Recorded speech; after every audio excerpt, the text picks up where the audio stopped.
Guys, dumating na ang aking package. Nag-online shopping ako at eto ang laman. Ayan, tingnan nyo guys. O, diba?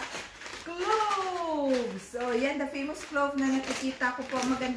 Maganda daw yung mga benepisyo nito. Kaya bumili ako. Naku naman. 250 grams bawat package. Ang binili ko, 3 na. Siguro isang taon ko to siguro gagamitin o mahigit pa kasama ng aking mga anak. Ito ay good for family consumption to guys. O, diba? Good investment talaga. Tapos, ito. Para sa para sa work ko ito guys. Para sa work ko ito kasi babalik na ako sa aking work in 2 weeks time. Sa Lunes pala. So, ayan guys. Para ito sa pushchair ko naman.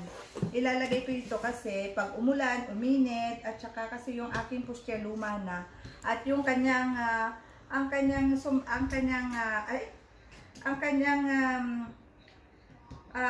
payong ay nasira na.